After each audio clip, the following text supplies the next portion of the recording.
Back before cities built public parks, average people would bring a picnic basket and some musical instruments, and maybe a few adult libations, to the local cemetery and revere the dead by celebrating life in what was often one of the only patches of public space in town. That tradition continues with the 7th annual Pushing Up the Daisies festival at the historic Jersey City. We are looking forward to this weekend's music festival and hope many will come out to enjoy all the great music and our beautiful nature and history, Eileen Markenstein, who's come to be the face of the cemetery and heads the site's trustees, said. Live music curated by promoter, Dancing Tony Susko, local vendors, refreshments and an introduction to the cemetery's adorable bio-friendly goats have made Daisies a springtime tradition that not only brings the community together but also furthers the work of the cemetery's trustees and volunteers. The cemetery, the final resting place of soldiers from the Revolutionary and Civil Wars, depends on fundraising events, especially the annual Ghost of Uncle Joe's Halloween costume party, to help with the considerable upkeep needed for a patch of land that's stood in the heart of Jersey City since 1829. Skirmishes during the Revolutionary War were fought on this ground, and the site served as an ammunition bunker during the War of 1812. The Ghost of Uncle Joe's brought in $18,000 this year, Markenstein said. That was enough to carry our operating costs for over 5 full months, which was wonderful. We are so grateful to Tony Susko for all he does in organizing this amazing annual event, as well as the Daisies Festival. The biggest challenge facing the cemetery is financial support, she said. We have no city, state or regular funding, so we must rely on our cultural events and individual contributions to pay all the bills, purchase equipment and supplies, and make continued needed improvements while continuing to house veterans on site who are a wonderful help to us, she said. If you'd like to explore the cemetery or, even better, help with its care, Markenstein noted that cemetery functions as an all-volunteer, not-for-profit mission and welcomes volunteers every Tuesday, Thursday, and Saturday from 9 to noon all year long. We provide all the tools and equipment, we just need the manpower, Markenstein said. Our next huge improvement project will be masonry repairs to the historic Gatekeeper House and a new driveway. It will take a while to raise that, as preliminary bids are in the $70,000 range. Meanwhile, Markenstein and her volunteer army have started a 4-H club for kids ages 7 to 17 in Jersey City with help from Rutgers Master Gardeners.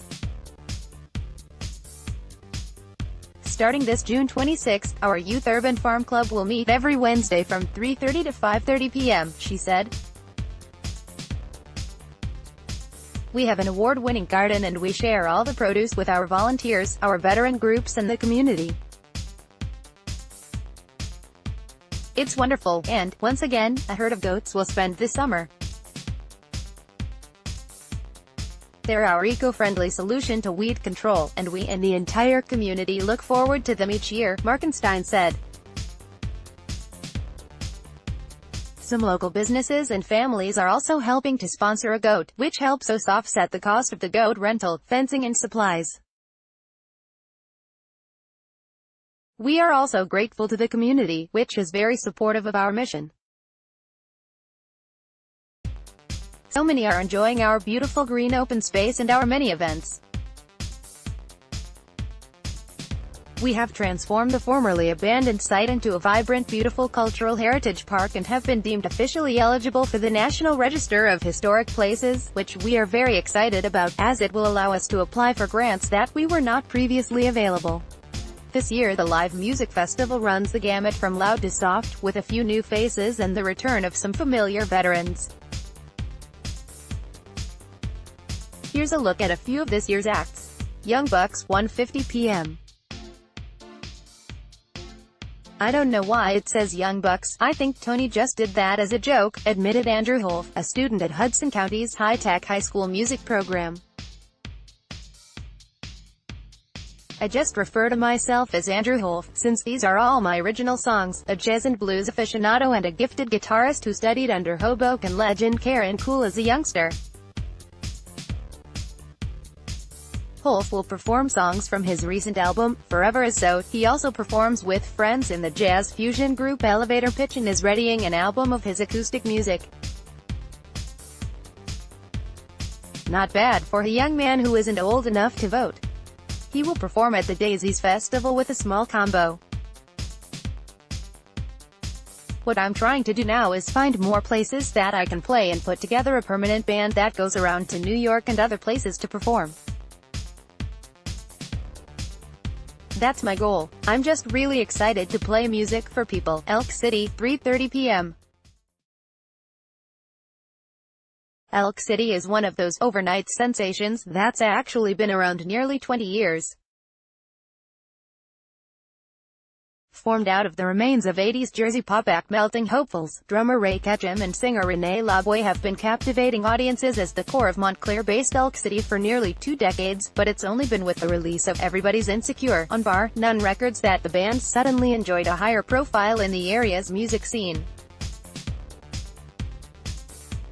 This is our first record for Bar None, Ketchum, who doubles as a well-respected producer and studio whiz, said.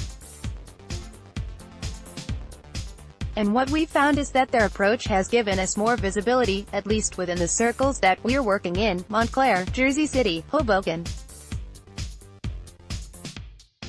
I think a lot of it has to do with the fact that suddenly there's more than just Maxwell's here if you want to get noticed. There are so many places to play and there are actually people going out to see bands.